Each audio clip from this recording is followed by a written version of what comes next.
Hi, it's here. And so in today's tutorial, we'll be looking at the requirement managing process by a business analyst from the day the requirement is proposed to the day it has been implemented and is ready to go live. And without further ado, let's jump right to the tutorial.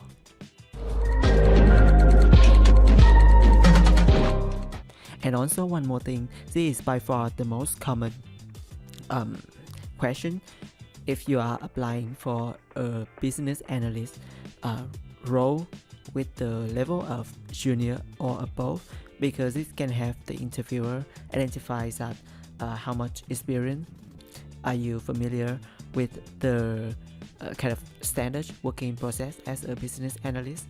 And yeah, so let's start it. Okay, so for this tutorial I will be doing this one with an activity diagram with 3 lanes because it's very easy to understand and can clearly you can clearly know that which is your responsibility if you're working as a business analyst. So we have 3 lanes here. The first one is the business analyst lane, is the type of task that you will be in charge. Next is the UI and UX team, who is responsible for creating the UI design and the design. And the last one is the tech team, who will be implementing this requirement. Yeah. Okay, so this process starting off with a business analyst is notified that the stakeholder want to have a change request in the system or to implement the new feature. And so right after that, the business will have to look at the high level requirement proposed by the stakeholder to understand their statement and start to analyze, start the process of analyzing requirement. Next, the business analyst will also have to ask the stakeholder or anyone involved for more information so that he or she can can identify the scope of change that will be involved within this change request or feature. And if the and then the asking will be continued until the scope is clear, and with enough information, the business analyst can start preparing the solution with the help of, for example, the technical lead or the tech team, which the business analyst is working with. Okay, and when preparing the solution, the business analyst also have to check the current rule to identify the impact that it may have on the system. So for example, if you want to integrate another type of payment, will it affect the other flow inside the system? So you have to check everything out. And so after you sort out everything, you can start prepare the use case for the design team. So with the use case here, the design team can look at the use case and start working on the mockup in order to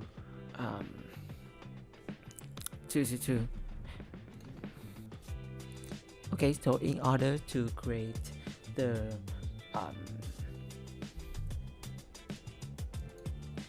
prototype for the business analyst to create the requirement on them. Okay, and so within here, I want to say that the business analyst can the BA can propose kind of wireframe for the UI UX team to follow through. Okay, so it's easier to catch up with the rule. Okay, and after he prepare the use case with the wireframe and the solution. These things will be sent to the UX and UI team so that the UI UX team can analyze the use case provided and started to raise questions to the PA, business analyst, if they have any question, if to make sure that there is no missing use case here and everything is clear. And after every question is clear, the UI UX team can start working on the design. And after the design is finished, he or she will send the design to the PA or the PO for the review process. And if no, he will start fixing on that or change the UI. And if he passed, the team, the business analyst will send to the stakeholder for verification if the UI pass the test. Okay. And so after it has passed the test, pass the review, it will be combined into a repository or a folder so that the business analyst can start writing the requirement for this feature. And if this one isn't passed, it will be sent back to the designing team to start fixing on the UI again. Okay, and it will repeat this step. Okay, so after we have the design file, and the business analyst will start writing the requirement with the UI, and he will have to conduct a grooming meeting for the tech and design team. So if they have any question or any missing requirement, the business analyst will sort it out in this meeting. Okay, and after this meeting, the team can start the implementation. And of course, this one really depends on the sprint and the resources. So this one will not start immediately. And until here, we can have the normal flow. So after the implementation, we will go to the Q&A for rules, UI, UX, and any QC and QA process afterward. And after this one has been done, and the features or the change request is ready to go live. So this one may be a little bit long, but it is very detailed and intensive, especially when you are applying for a business analyst role in the product company, because there need to be a lot of steps in order to make sure that there is no kind of like change in the middle of the implementation, because it can cause a lot of issues and can disrupt the resources of the company.